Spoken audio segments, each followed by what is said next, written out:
Come on. Look for.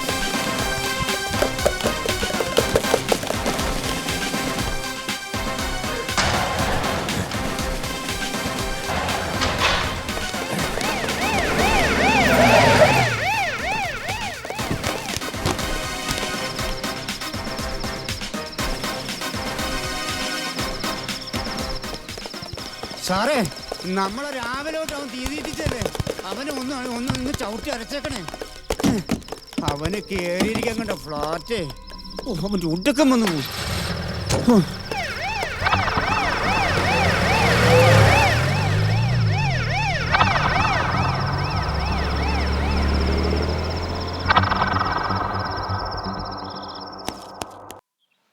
Okay okay okay.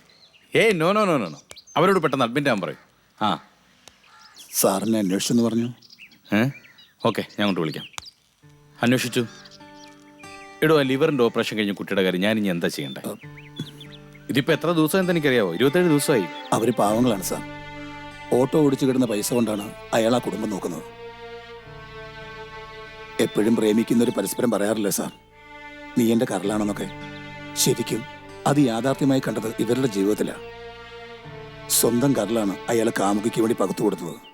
അങ്ങനെ ഒരാളെ സലിമെ, തൻ്റെ ഈ പൈങ്കിളി കഥ കേൾക്കാൻ വേണ്ടിയിട്ടല്ല ഞാൻ വിളിപ്പിച്ചേ. ഇന്നും കൂടെ പൈസ അടച്ചില്ലെങ്കിൽ അവർ റൂമിൽ നിന്ന് ഇറക്കി വിടും. പിന്നെ എന്നോട് ഞാൻ പറഞ്ഞിട്ട് കാര്യമില്ല. സാർ, ഈ അവസരത്തിൽ സാറും കൂടെ അവരെ കൈവിടരുത്. എടോ, താൻ ഇവിടുത്തെ ഒരു PR മാത്രമാണ്. ആ കുട്ടിയുടെ പൈസ അടച്ചില്ലെങ്കിൽ എൻ്റെ ജോലിക്ക് വരെ പ്രശ്നമാവും. ഇന്ന് കാശുമായി വരാമെന്നാണ് കാസിംബായി പറഞ്ഞത്. ഇന്നല്ലെങ്കിൽ നാളെ ഉറപ്പ്. നിർത്തോ, താൻ കുറെ നാളെയല്ലോ കാസിംബായി എന്ന് പറയുന്നത്. ഇതാരേ കാസിംബായി? കോടീശ്വരനോ, അതോ കൊള്ളക്കാരനോ, അതോ പിടിച്ചു പറിക്കാരനോ? സാർ ഈ പറഞ്ഞതൊന്നുമല്ല കാസിംബായി. ഹൃദയത്തിൽ നന്മകൾ മാത്രം സൂക്ഷിക്കുന്ന ഒരു നല്ല മനുഷ്യൻ.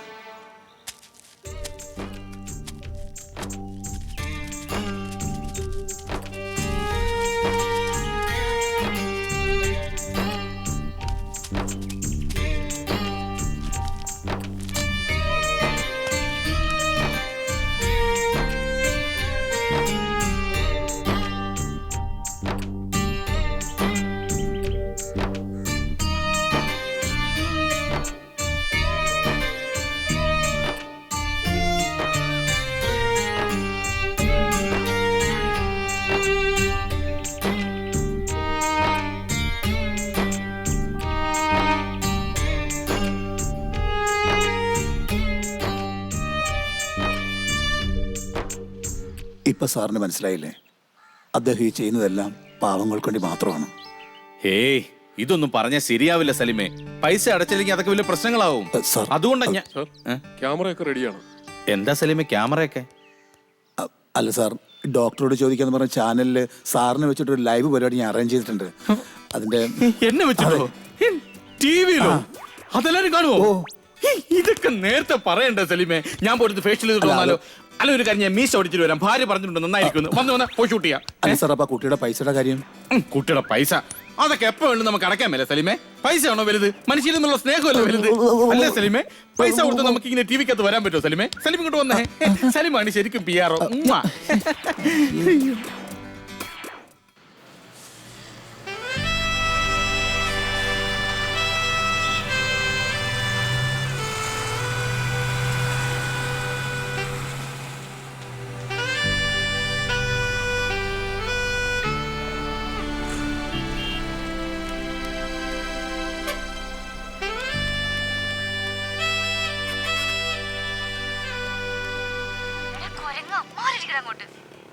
നീ പൊടി. ഓ പിന്നെ, എന്നാലും ഞാൻ നിന്നെ കെട്ടാൻ പോകുന്ന പട്ടിയല്ലേ? നിന്നോട് പറഞ്ഞ മാറിയിരിക്കേ. ഓ പിന്നെ, ഞാനല്ല പിന്നെ വേറെ നിന്റെ അടുത്ത് വന്നിരിക്കുന്നത്. അതൊക്കെ ശരി, നീ ഇപ്പൊ മാറി. നീ അവിടെ അടങ്ങിയിരിക്കാൻ നീ പൊടി. ഓ പിന്നെ, എന്നാലും ഞാൻ നിന്നെ കെട്ടാൻ പോകുന്ന പട്ടിയല്ലേ? ഓ പിന്നെ, ഞാനല്ല പിന്നെ വേറെ നിന്റെ അടുത്ത് വന്നിരിക്കുന്നത്. അതൊക്കെ ശരി, നീ ഇപ്പൊ മാറി. നീ അവിടെ അടങ്ങിയിരിക്കാൻ ചേച്ചി, നമ്മൾ റിംഗ്ടോണല്ലേ കേൾക്കുന്നേ? നീ പൊടി. ഓ പിന്നെ, എന്നാലും ഞാൻ നിന്നെ കെട്ടാൻ പോകുന്ന പട്ടിയല്ലേ? ഏയ്, അതൊന്നുമല്ല. നമുക്ക് മാത്രമുള്ള ഈ റിംഗ് ടോൺ വേറെ ആരെങ്കിലും ആയിരിക്കും. ഞാൻ ഉണ്ടാക്കിയ റിംഗ് ടോൺ ആണല്ലോ കേട്ടത്.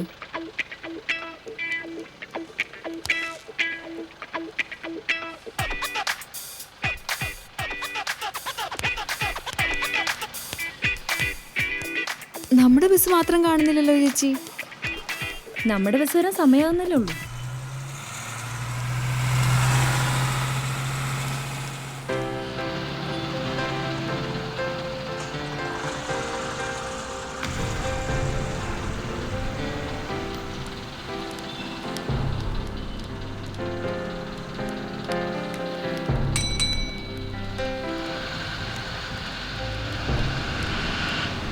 പൈനിയർ എടിതേ ബസ് വന്നു.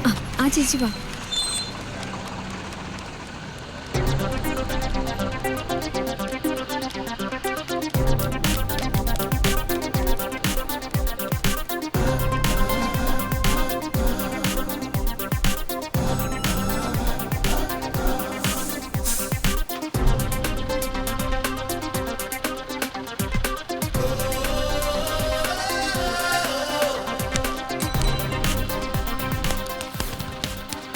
അയ്യോ, ഇത് എന്റെ ഫോണല്ലോ. ദേ എന്റെ മടിയിൽ വന്ന് വീണതാ. എങ്ങനെ ഇവിടെ വന്നു?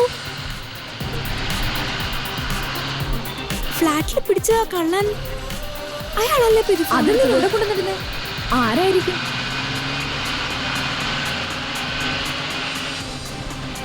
അല്ല, നമ്മുടെ വീട്ടിൽ ക്യാഷ് അയ്യോ, ഈ ഫോൺ ഇത് എങ്ങനെ ഇവിടെ വന്നു?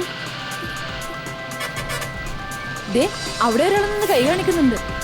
ഇനി അയാളാണോ കള്ളൻ? അയാളൊന്നുമില്ല. ഇത് എങ്ങനെ ഇവിടെ വന്നു? എനിക്ക് ആകെ കൺഫ്യൂഷൻ ആയല്ലോ.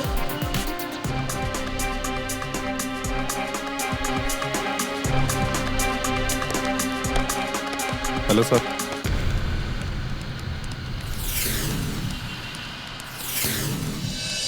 എന്നെ മനസ്സിലായോ? ഇപ്പോഴോ?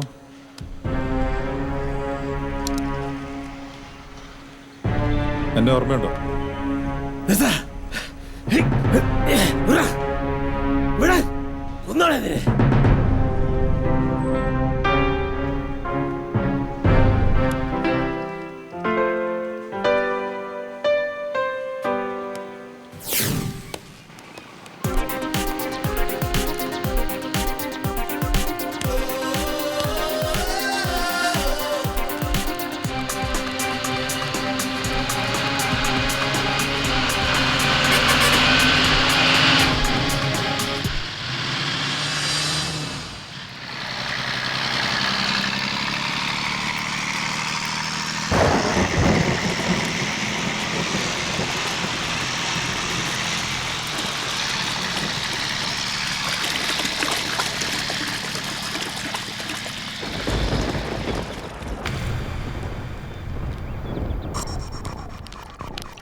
എന്തായാലും ബാറ് നിർത്തിയത് കൊണ്ട് ചായക്കടയിലൊക്കെ നല്ല തിരക. മഴ 2 ദിവസം കൂടെ കാണുമെന്നാ തോന്നുന്നത്. 2 ദിവസം കൂടെ കാണുമെന്നാ പറയുന്ന മഴ.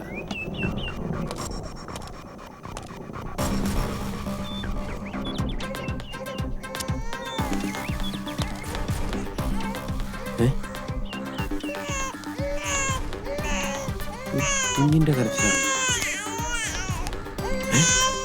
കുഞ്ഞ് അയ്യോ ചോരക്കുഞ്ഞ്. അവൻ നിക്കണോ നിക്കാൻ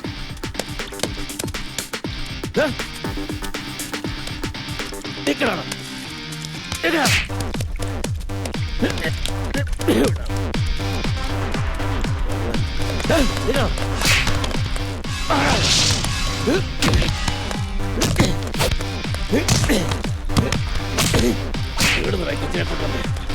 ആരാടാ കൊച്ചിനെ കളയുന്നത്?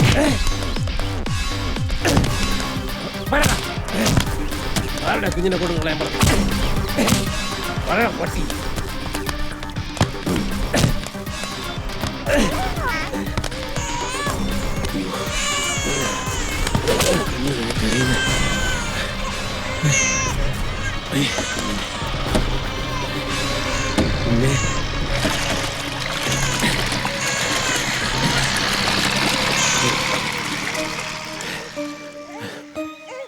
കഷ്ടം, ആ കുഞ്ഞിനെ മയക്കിക്കിടത്തിയായിരിക്കും കൊണ്ടുവന്നത്.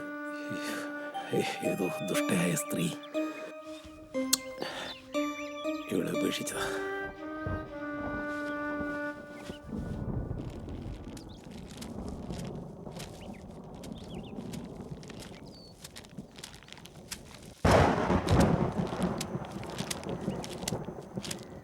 ആ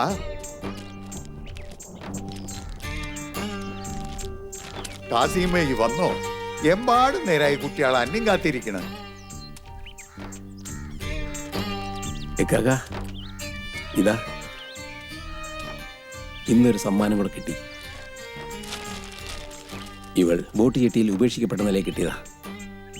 ഇതാ, ഇവൾ ഇക്കാക്കയുടെ കയ്യിൽ സുരക്ഷിതമാണ്.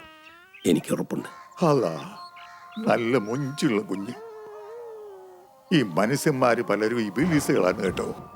അല്ലെങ്കിൽ എങ്ങനെ മനസ്സ് വരും ഈ ചോരക്കുഞ്ഞിനെ ഉപേക്ഷിക്കാൻ? ഓ, ആ ഒരു പക്ഷേ പെൺകുട്ടി ആയോണ്ടാവും.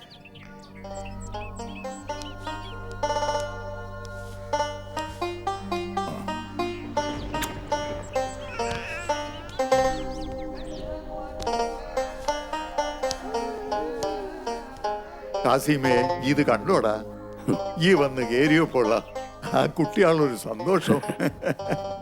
ഇന്നോട് വരെ ഇല്ലാത്ത സ്നേഹവും ബഹുമാനമാണ് ഓൽ അനക്ക് തരണത്. അല്ല കാസിമേ, ഈ എത്ര കാലം ഇങ്ങനെ ഒറ്റയാനായിട്ട് കഴിയും? അനക്കും വേണ്ടിയുടെ ഒരു കുടുംബം. ഇവരെല്ലാം വളർന്ന് വലുതാകും. അപ്പോഴേക്ക് ഈ തളർന്നു പോകും. വയസ്സുകാലത്ത് താങ്ങുന്നവരുമായിട്ട് അനക്കും വേണ്ട ആരെങ്കിലും. ഇക്കാക്കയ്ക്ക് ഇപ്പോൾ ഞാനില്ലേ? അതുപോലെ എനിക്കും ഇവരുടെ കൂട്ടത്തിൽ നിന്ന് ആരെങ്കിലും ഉണ്ടാവും. നന്മ ചെയ്യുന്നവരെ പടച്ചോൻ കൈവിടില്ല എന്ന് ഇക്കാക്കയല്ലേ എനിക്ക് പറഞ്ഞു തന്നിട്ടുള്ളൂ. ശരിയാ മോനെ, അത് എല്ലാം ഞാൻ ഇന്നലത്തെ പോലെ ഓർക്കുന്നു. കോഴിക്കോട് വലിയങ്ങാടിയിൽ നമ്മൾ കച്ചവടം നടത്തുന്ന കാലം, നല്ല മഴയുള്ളൊരു ദിവസേനും കൂടിയ നേരത്തെ അടച്ച് കുടിയിലേക്ക് മടങ്ങുന്ന നേരത്താണ് നമ്മൾ അബുവിന്റെ പൊളിച്ചിട്ട് വീടിക്കോലായിന്ന് ഒരു കുഞ്ഞിന്റെ കരച്ചിൽ കേട്ടത്. വല്ല നാടോടികളുടെ കുഞ്ഞായിരിക്കുന്നതാണ് നമ്മൾ കരുതിയത്. ചെന്ന് നോക്കുമ്പോ ഒരു മീൻകൊട്ടെ കിടക്കണം. ഈ നമ്മളെ നെഞ്ച് തകർന്നു പോയി. പിന്നൊന്നും ആലോചിച്ചില്ല. അന്നെ നമ്മൾ ഈ മാറോട് ചേർത്ത് വളർത്തി ഈ നിലയിലാക്കി. എനിക്ക് ഓർമ്മ വെച്ച കാലം മുതൽ എൻ്റെ വാപ്പയും ഉമ്മയുമെല്ലാം എൻ്റെ ഇക്കാക്കയാണ്. ഇവിടെ വരുമ്പോഴാണ് എനിക്ക് ആരെങ്കിലും ഉണ്ടെന്നുള്ളൊരു തോന്നൽ. ഈ പാവങ്ങൾക്ക് വേണ്ടിയാ ഞാൻ ജീവിക്കുന്നത്. ഞാനൊരു അനാഥനാണ്. എൻ്റെ ജീവിതവും അനാഥർക്ക് വേണ്ടിയാണ്. പഠിച്ചവനും പഠിക്കാത്തവനും, പണമില്ലാത്തവനും പണമുള്ളവനും, വലിയവനും ചെറിയവനും ഒരു നിമിഷത്തിൻ്റെ സുഖത്തിനു വേണ്ടി കാട്ടിക്കൂട്ടുന്ന അപരാധത്തിൻ്റെ ബാക്കി പത്രമാണ് തെരുവിലേക്ക് വലിച്ചെറിയുന്ന ഈ ചോരക്കുഞ്ഞുങ്ങൾ. തെരുവിലേക്ക് വലിച്ചെറിയപ്പെട്ട എന്നെ മാറോട് ചേർത്ത് സ്നേഹം തന്ന് നന്മ പറഞ്ഞു തന്ന് വലുതാക്കിയ ഈ കേക്കെ പോലെ ഞാനും ഈ കുഞ്ഞുങ്ങളെ സ്നേഹിച്ച് നേർവഴിക്ക് കൊണ്ടുവരും. അഴുക്ക് ചാലിൽ വീഴാതെ ലോകത്തിലെ ഒന്നാമത്തെ ജനാധിപത്യ രാജ്യത്തിലെ മാതൃകാ പൗരന്മാരായി ഞാനിവരെ വളർത്തും. അത് മുതിർന്ന ഒരു പൗരന്റെ കടമ കൂടിയാണ്. എന്നോടുകൂടി ഈ മോഷണത്തൊഴിലും അവസാനിക്കണം. മോനെ കാസിമേ, അന്റെ വാക്കുകൾ കേൾക്കുമ്പോ ഞമ്മക്ക് പെരുത്ത് സന്തോഷം തോന്നുന്നുണ്ട്. അന്നെ വളർത്തി വലുതാക്കിയല്ലേ ഞമ്മക്ക് അഭിമാനം തോന്നുന്നുണ്ട്. ഒറ്റ നോട്ടത്തിൽ ജനങ്ങളുടെയും പോലീസിന്റെയും കണ്ണില് ഈ കള്ളനാണെങ്കിലും രോഗത്തിന് ചികിത്സിക്കാൻ കാശില്ലാതെ വലയുന്നവർക്കും സ്വന്തം പെമ്മക്കളെ കെട്ടിച്ചയക്കാൻ ഗതിയില്ലാത്തവർക്കും നീ വലിയവനാണടാ. വിശക്കുന്നവൻ അന്നം കൊടുക്കുന്നവൻ പടച്ചോന് തുല്യനാണ്. നീ പാവങ്ങളുടെ പടച്ചോനാടാ. ഈ നൂറ്റാണ്ടിലെ കൊച്ചുണ്ണിയാടാ നീ, കൊച്ചുണ്ണി. ഇന്ന് തെരുവിൽ വളരുന്ന കുട്ടികളാണ് നാളെ സാമൂഹ്യദ്രോഹികളായി തീരുന്നത്. അനാഥ കുട്ടികളെ നോക്കാനാണെന്ന് പറഞ്ഞ് അനാഥാലയങ്ങൾ തുടങ്ങുന്നു. കുട്ടികളെ നോക്കാനല്ല, അതിന്റെ മറവിൽ സംഭാവനകൾ വാങ്ങി കോടികൾ ഉണ്ടാക്കാൻ. ജനങ്ങളെ സേവിക്കാനാണെന്ന് പറഞ്ഞ് അധികാരത്തിൽ കയറി സ്വന്തം സുഖങ്ങൾ മാത്രം നോക്കുന്ന ഒരു കൂട്ടർ. 2.5 വയസ്സ് പോലും തികയാത്ത പിഞ്ചു പെൺകുട്ടികളെ പീഡിപ്പിക്കുന്ന കാമപ്രാന്തന്മാരുടെ നടുവിലാടാ നമ്മള്. സംസ്കാര സമ്പന്നരുടെ നാടാണ് പോലും. സ്ത്രീ പീഡനത്തിന് 1ാം സമ്മാനം കിട്ടാൻ വേണ്ടി മത്സരിക്കുക രാഷ്ട്രീയക്കാരും തെമ്മാടികളും. മോനെ, ചിലപ്പോ തോന്നിപ്പോവാണ് അറബി നാട്ടിലെ പോലുള്ള നിയമങ്ങൾ ഇവിടെ ഉണ്ടാവണമെന്ന് യുവന്മാരുടെയൊക്കെ തല കണ്ടിക്കാൻ. ഈ ശൈത്താന്മാരെയൊക്കെ രക്ഷിക്കാൻ രാഷ്ട്രീയക്കാരാണ് കൂട്ടുനിൽക്കുന്നത്. അവരെയൊക്കെ ചാട്ടവാറ് കൊണ്ടടിക്കണം. സലീമാണെന്ന് തോന്നുന്നു. ഇക്കാക്ക, എനിക്ക് ഉടനെ പോകണം. ശരി മോനെ കാസിമേ, പടച്ചോൻ നിന്നെ കാക്കും.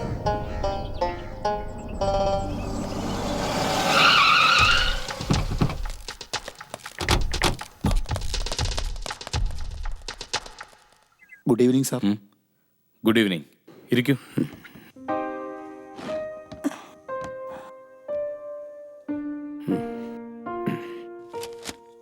ക്യാഷ് മുഴുവൻ അടച്ചാൽ ഇന്ന് തന്നെ രോഗിയെ ഡിസ്ചാർജ് ചെയ്യാം. ക്യാഷ് കൊണ്ടുവന്നിട്ടുണ്ടോ?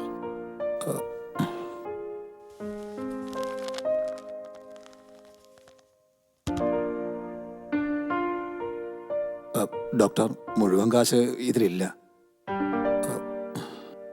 ഒരല്പം സാവകാശം തന്ന ബാക്കി ക്യാഷ് ഞങ്ങൾ എത്തിച്ചോളാം. ലുക്ക് മിസ്റ്റർ സലീം, എനിക്ക് ചെയ്യാൻ കഴിയുന്നതെല്ലാം ഞാൻ ചെയ്തു കഴിഞ്ഞു. ഇങ്ങനൊരു സ്ഥാപനം നടത്തിക്കൊണ്ട് പോകാൻ ഒരുപാട് ബുദ്ധിമുട്ടുകളുണ്ട്. അതൊന്നും നിങ്ങൾക്ക് പറഞ്ഞാൽ മനസ്സിലാവില്ല. അതിനിടയ്ക്കാണ് നിങ്ങളുടെ കുറെ സില്ലി മാറ്റേഴ്സ്. ഈ ആതുര സേവനം എന്നൊക്കെ പറയാൻ എളുപ്പമാണ്, പക്ഷെ അതൊക്കെ പ്രാക്ടിക്കലാക്കാനാണ് ബുദ്ധിമുട്ട്. സോറി, ഇപ്പൊ തന്നെ നിങ്ങൾ വളരെ വൈകി. ഒരു കാര്യം ചെയ്യൂ, ബില്ല് മുഴുവൻ സെറ്റിൽ ചെയ്തിട്ട് ആ കുട്ടിയെ ഡിസ്ചാർജ് കൊണ്ട് പോയിക്കോളൂ. ഡോക്ടർ, സോറി, എനിക്ക് നിങ്ങളോട് സംസാരിക്കാൻ സമയമില്ല. സോറി. സമയവും ആർക്ക് വേണ്ടിയും കാത്തു നിൽക്കില്ല.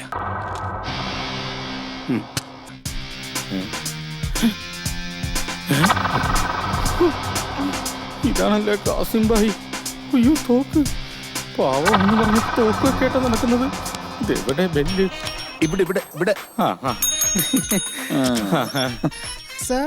സിസ്റ്റർ സോഫി, വരും മോളെ.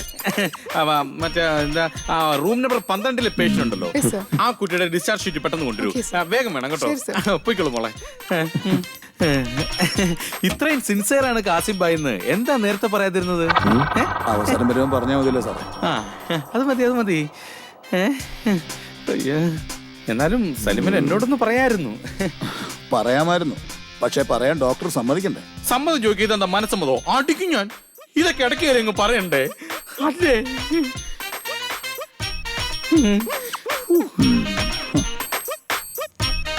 ഇദ്ദേഹത്തിന് വേറെ നിറയെ പണിയുണ്ടേ. സോഫി മോളെ വാ. എന്നാ അഡ്മിറ്റ് ഡിസ്ചാർജ് ചെയ്തു കൊണ്ടുപോകൂ. സൈൻ ചെയ്യണം അല്ലേ? എവിടെ പേന? അയ്യോ, ഡിസ്ചാർജ് ചെയ്തിട്ടുണ്ട്. കൂടെ പോയിക്കോളൂ, പോയിക്കോളൂ. തോക്കെടുക്കാൻ മറക്കണ്ട. അതെ, രോഗികളെ ഇങ്ങനെ സേവിച്ചാ മാത്രം പോരാ, വല്ലപ്പോഴും സേവനം കൂടി ചെയ്യണം. ചെയ്യാം, ചെയ്യാം.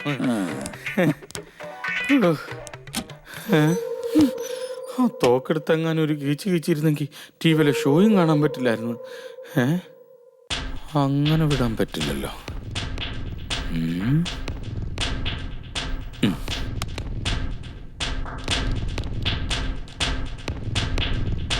ഹലോ,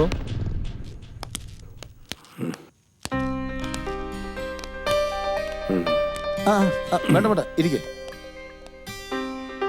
ഇത് കാസിം ഭായി. ഞാൻ പറഞ്ഞില്ലേ കാസിം ഭായി വരുമെന്ന് പറഞ്ഞാൽ വന്നിരിക്കുമെന്ന്.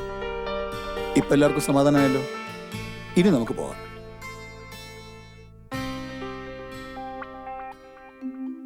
ഇങ്ങനൊരു ജീവിതം തിരിച്ചു തന്ന അങ്ങയെ ഒരു ദൈവത്തെ പോലെ ഞാൻ കാണുന്നു. എങ്ങനെ നന്ദി പറയണമെന്ന് എനിക്കറിയില്ല. മോള് എന്നോടല്ല നന്ദി പറയേണ്ടത്. നിന്റെ ജീവൻ തിരിച്ചു കിട്ടാൻ കരള് പങ്കുവച്ച രഘുവിനോടാണ്. അവനാണ് ദൈവതുല്യൻ. ഇന്നത്തെ കാലത്ത് ആരും ചെയ്യാത്തൊരു സൽപ്രവൃത്തിയാണ് രഘു ചെയ്തത്. ഇതാണ് യഥാർത്ഥ സ്നേഹം. ഇത്തരം സന്ദർഭങ്ങളിൽ ഒഴിഞ്ഞു മാറാൻ ശ്രമിക്കുന്ന ഒരു സമൂഹത്തിന്റെ ഇടയിലാണ് നമ്മൾ ജീവിക്കുന്നത്. പക്ഷേ രഘു ഒരിക്കലും ആ കൂട്ടത്തിൽപ്പെട്ട ആളല്ല. രോഹിണിയെ ജീവിതത്തിലേക്ക് തിരിച്ചു കൊണ്ടുവരാൻ കഴിഞ്ഞ രഘുവിന് എൻ്റെ മംഗളാശംസകൾ. ഇത് സമൂഹത്തിനൊരു പാഠമായിരിക്കട്ടെ. വരൂ പോകാം.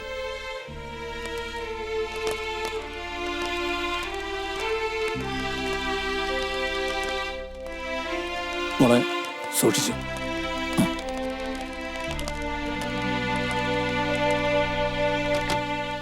സലീം ഇവരെ ഭദ്രമായി വീട്ടിൽ കൊണ്ടെത്തിക്കണം. ശരി ഭായ്.